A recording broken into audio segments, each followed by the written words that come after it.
Celine Santos Frias, pinag-initan pa rin ng mga bashers niya at saka mga kandidata sa Miss Universe. Hello Cruellas, mabuhay! This is Lisa Ortega and welcome back to my YouTube channel.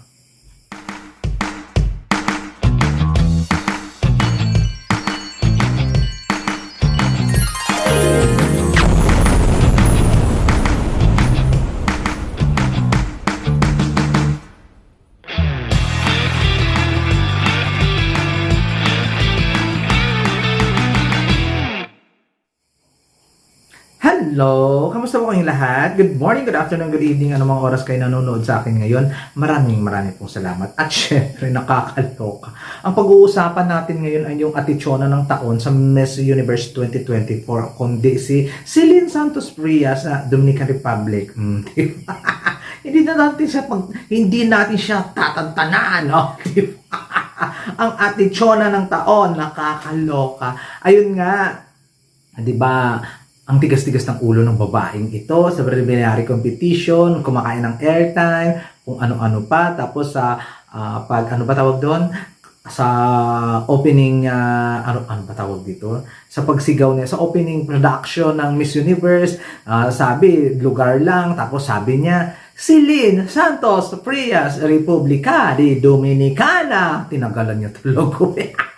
Matigas ang ulo, o di ba? Alam naman ninyo, matigas ang ulo, o di ba? At marami na talagang haka-haka, marami mga ganitong mga sabi-sabi, ang mga vlogger, mga pageant enthusiast. Kumbaga, ang dami talagang chismis na nagaganap, hindi lang sa mga vloggers at saka sa mga nakakapansin at saka sa ipinapakita ng attitude doon sa sa Miss Universe organization. Ngayon, may isang contestant, si Ashley Collingwood ng Canada. Hindi na rin makapagtiis talaga, siniwalat ang tunay na ugali ni Celine Santos Frias. O di ba, hindi makapagtimpi.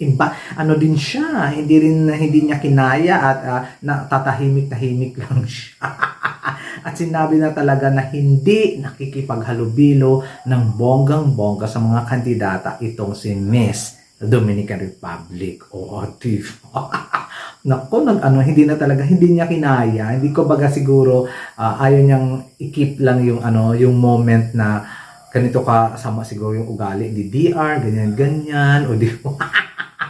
Ngayon, nung nagsalita na si Canada, naggalit ang mga fans ni Celine Santos Frias kay Canada. Ito naman si Canada din talaga, no? Dapat nagtimpi na lang siya at sinarili na lang niya kaysa naman, no? Okay na sana yung naka-top 12 siya eh. Dinungisan pa niya yung pagkachismosan niya. Isa rin siyang gusto niya nga sigurong mapag-usapan din. Kaya yun yung ginawa niya. Lalo niyang sinirahan si Dominican Republic. Ayun, tuloy. Pati siya na may imbornal. Na may imbornal din ang Lola Canada ninyo, di ba? Kung ano-ano natuloy niya, kung ano-ano natuloy yung mga chismis na lumalabas na kesyo nakaabot siya ng top 12 kasi pinaboran siya ni Nova Steven, kung ano-ano basta kung ano-ano na mga chismis. O di sana kung nanahimik siya, di na nahimik na lang yung mga pageant pass at nag-isip na lang kami kung bakit ka nakapasok sa top 12. Di ba? Gusto nyong umingay, di tuloy na halungkat yung buong buhay mo. Ay nako, nakakaloka, di ba? Hindi ka pa nakontento na super bash na si Dominican Republic, tapos dagdagan mo pa. Ayan tuloy, mukhang ikaw pa ngayon yung mapa-embornal, nakakaloka. Tapos yung mga media din talaga to, mga plastikera din yung mga media, no? Totoo ba na sinabi ni Miss Canada na hindi ka nakipaghalubilo sa mga kinembular, sa mga kapwa mo candidate? Sabi niyang sasagot na, it's a lie! Di ba taray English, it's a lie. Nakakaloka talaga si Celine Santos Frias. Kung sa bagay, ito mga din na itong media alam naman ninyo, attitude na yung lola nyo, tatanungin pa ninyo ng ganyan. Siyempre, it's a lie. O di ba makita sa galawan lang, o di ba?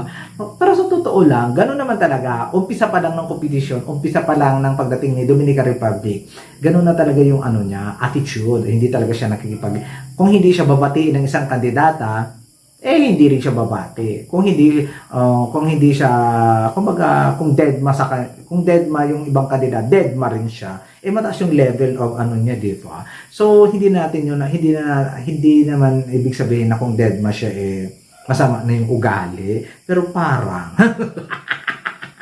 nakakaloka. Pero, nung nakita ko sa vlog ni Sir Adam, yung nung pagpapaalam ni Dominican Republic kay Chelsea, bago siya umalis, maganda naman yung pakikitungo ni Chelsea sa kanya, niyakap niya si Chelsea, beso-beso pa sila, nagpicture-picture pa sila, pati yung mga, ni Dominican Republic, di ba, yung mga aso, di ba, sumasang-ayon na maldita talaga si Dominican Republic.